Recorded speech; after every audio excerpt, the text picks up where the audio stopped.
ठरकी मोहल्ले में जवान बेटी। सुल्तानपुरी के ठरकी मोहल्ले में, जी हाँ, आपने बिल्कुल सही सुना, इस मोहल्ले में एक से बढ़कर एक ठरकी लोग रहते हैं। तो मेहरबान कदरदान हमारे प्यारे दर्शकों, दिल थाम कर बैठिए। तो चलिए ले चलते हैं आपको मोहल्ले के अंदर, जहाँ हर बिल्डिंग के बालकनी में रंग बिरंगी लाल पीले कलर के कपड़े सूख रहे हैं। गली में कोमल मोना नाम की 2 बेशर्म लड़कियां खड़ी होकर आते जाते लड़कों को लाइन मार रही हैं। यार मोना, तूने देखा अभी जो लड़का गया, कितना मस्त, कितना हॉट था।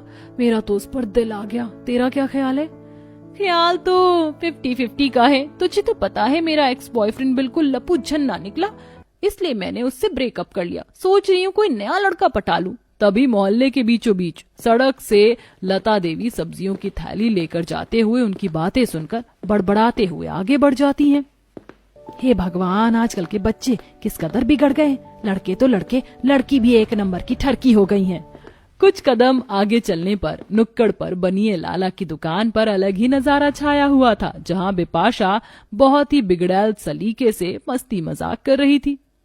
अरे लाला जी, क्या बात है, बाल काले करा के आप तो एकदम जवान लग रहे हैं। आज तो मोहल्ले की सारी जवानी आप पर ही छा गई है। अरे अरे बिपाशा भाभी जी, आप तो यूं ही तारीफ कर रही हैं, वरना तो हमारे पूरे मोहल्ले में आपसे सुंदर माल, मेरा मतलब कमाल नहीं है। माफ कीजिएगा भाभी जी, वो जुबान फिसल गई। आपकी तो जुबान फिसल गई, हम तो पूरे के पूरे आप पर फिसले हुए हैं। अरे भाभी जी, ये लीजिए, आपका सामान तोल दिया। कितने पैसे हो गए लाला जी? भाभी जी, अब आप हमें शर्मिंदा कर रही हैं। आपसे पैसे कैसे ले सकते हैं, आप तो हमारी खास हैं। उन दोनों की इस तरह की बेढंगी बातें सुनकर लता देवी और परेशान हो जाती है। हे भगवान, पता नहीं ये मोहल्ले वालों को हो क्या गया है, सबके सब ठरकी हो गए। आजकल मोहल्ले का हाल देखकर तो ऐसा लग रहा है जैसे जाने किन ठरकियों के मोहल्ले में आकर फंस गई हूँ। राम ही बचाए। मोहल्ले का माहौल बहुत ही खराब था। नुक्कड़ के पास कहीं 4-5 लड़के एक साथ खड़े होकर आती जाती लड़कियों पर कमेंट पास कर रहे थे, तो लड़कियां भी लड़के ताड़ रही थीं, और कुछ बिल्डिंगों में तो बेशर्म मियां बीवी नैन मटक्का कर रहे थे। ठरकी मोहल्ले का ऐसा माहौल देखकर लता जी अपनी नजर नीचे किए हुए घर पहुंचकर अपनी जवान इकलौती बेटी रेशमा को आवाज लगाती हैं। रेशमा, अरे ओ रेशमा बेटी, कहाँ हो तुम? हे भगवान, ये लड़की कहाँ चली गई? एक तो ये मोहल्ला भी ठीक नहीं है, ठरकियों का मोहल्ला है। लता सब्जियों का थैला पटक कर रसोई में देखती है और फिर छत पर देखने आती है। रेशमा कपड़े सुखा रही होती है और मोहल्ले की बेशर्म भाभी बिपाशा ठरकी विजय के साथ खुले में इश्क लड़ा रही थी। दोनों छत पर चढ़कर एक दूसरे को देख रहे थे। और भाभी जी, आज तो आप कयामत लग रही हैं, मतलब आप पर से नजर ही नहीं हट रही। चल झूठे, पता है तुम तो मेरी एवं झूठी तारीफ करते हो, कभी खुलकर तारीफ नहीं करते। हाँ जी, आप कभी मौका ही नहीं देती भाभी जी। कभी अकेले मिलिए, खुलकर तारीफ करेंगे आपकी। ऐसा बोलते हुए ठरकी मोहल्ले का जवान बेशर्म लड़का विजय सामने रहने वाली बिपाशा को फ्लाइंग किस करता है, जिसे देखकर लता जी बड़ी बड़ी आंखें कर लेती हैं। हे भगवान, राम राम राम, ये बेशर्म बिपाशा घर में मियाँ के रहते यहाँ उस लड़के से इश्क लड़ा रही है। ठरक पने की भी हद होती है। रेशमा बेटी, चल नीचे चल बेटी। लेकिन क्यों माँ, मैं कपड़े सुखाकर आ ही रही हूँ, आप चलिए। ला दे ये कपड़े, मैं सुखा दूंगी, तू बस नीचे चल। अपनी माँ को इस तरह से बेचैन होता देखकर रेशमा समझ जाती है और चुपचाप नीचे चली जाती है।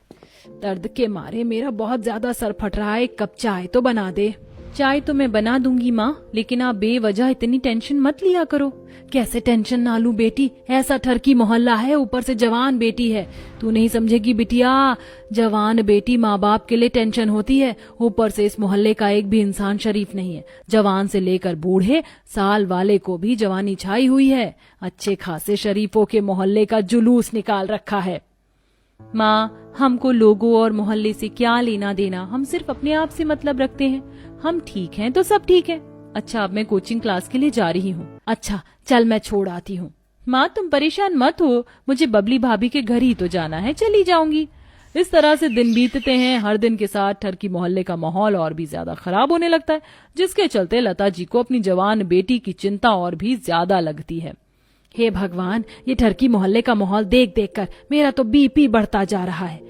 ऐसे में मुझ जैसी जवान शरीफ बेटी की माँ का रहना तो मुहाल हो गया है। अब मुझे इनके परिवार वालों से जाकर ही बात करना होगा। सबसे पहले इस बेशर्म बिपाशा के घर जाती हूँ जिसने मोहल्ले में 100 दीवाने बना रखे हैं।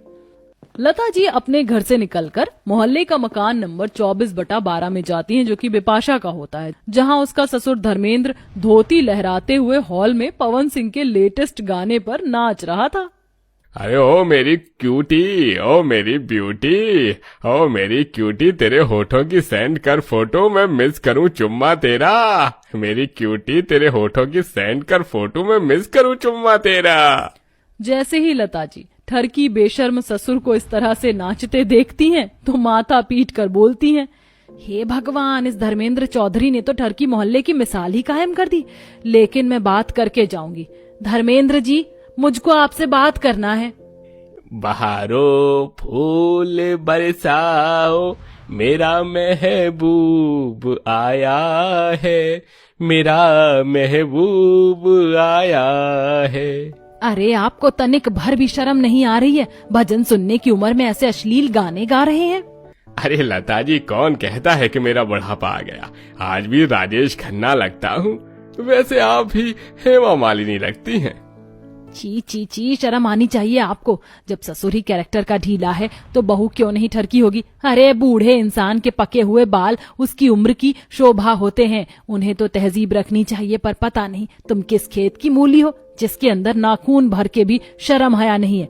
अपनी बहू पर थोड़ा कंट्रोल कीजिए, पूरा मोहल्ला खराब कर रखा है, यही कहने आई थी। गुस्से में हाइपर होकर लता जी धर्मेंद्र को बहुत सुनाती हैं, जिसके बाद वह ठरकी पना छोड़कर अपनी बहू पर कंट्रोल करता है। इसके बाद लता जी लाला की पत्नी के घर आती हैं। सुधा बहन, जरा अपने पति लाला पर लगाम लगाओ। क्या हुआ लता बहन, मेरे पति ने कुछ किया है क्या? बस यूं ही समझ लो, ठरकी मोहल्ले का असर और रंग चढ़ रहा है तुम्हारे लाला पर। वह बेशर्म बिपाशा है, उसके साथ बहुत ही हंस हंस कर चिपक चिपक कर बात करता है तुम्हारा लाला। तुम तो समझ ही सकती हो, मैं गरीब माँ अपनी जवान बेटी को लेकर इस मोहल्ले में अकेले रहती हूँ। उस पर कितना बुरा असर पड़ेगा ये सब देखकर। अच्छा, तभी हफ्ते के हफ्ते अपने सफेद बालों को काला कर रहा था और मूंछें रंगवा रहा था। कोई बात नहीं, आने दो आज इस लाला को। मैंने भी इसके गुर्दे लाल नहीं किए तो सुधा रानी नहीं हूँ। पूरा का पूरा मोहल्ला खराब कर रखा है। इस तरह जवान बेटी की माँ लता जी मोहल्ले के घर घर में जाकर शिकायत लगाती हैं, जिससे सभी के घर में खटपट चालू हो जाती है और एक सप्ताह के अंदर ठरकी मोहल्ले की बात और हालात बदल जाते हैं। मोहल्ला पहले की तरह शरीफों का मोहल्ला बन जाता है। सुबह का समय। अच्छा माँ, मैं चलती हूँ। लता जी मुस्कुराते हुए बाहर आती है और मोहल्ले की खिड़कियों छत की तरफ देखती हैं, जो कि बिल्कुल खाली थी। ठंडी सांस लेते हुए वो कहती हैं, शुक्र है तरकीब काम आ गई। जा मेरी प्यारी बिटिया, आराम से जाना। जैसे ही रेशमा मोहल्ले के रोड पर निकलती है तो बोलती है, कमाल है, आज तो मोहल्ले में कितना ज्यादा सन्नाटा छाया हुआ है। आज तो ऐसा लग रहा है जैसे सबसे शरीफों का मोहल्ला यही है। खैर अच्छा है, माँ की चिंता दूर हुई। ऐसा बोलकर रेशमा अपने कॉलेज चली जाती है। मोहल्ले के नुक्कड़ पर खड़े रहने वाले आवारा लड़के अब कामकाजी हो गए थे। लड़कियां अपने घरों में थी और खास करके हमारी ठरकी बिपाशा भाभी भी बेशर्मी छोड़कर शर्म लिहाज करना सीख चुकी थी। चलो, ये तो हुई ठरकी मोहल्ले की बात, लेकिन आपने अक्सर आजकल के माहौल में ये बदलाव देखा होगा कि जो चीजें पहले लोग छुप छुपा कर करते थे अब वह खुलेआम होने लगी हैं। पहले जवान होने के बाद भी लड़के लड़कियां आपस में बात करने तक से शर्माते थे, अब तो बच्चों बच्चों की गर्लफ्रेंड बॉयफ्रेंड है। ये सब कहाँ तक सही है? आप कमेंट करके बताएं, क्या आपको ये सही लगता है? और ऐसे ही अच्छी अच्छी कहानी हमारे चैनल पर देखते रहें।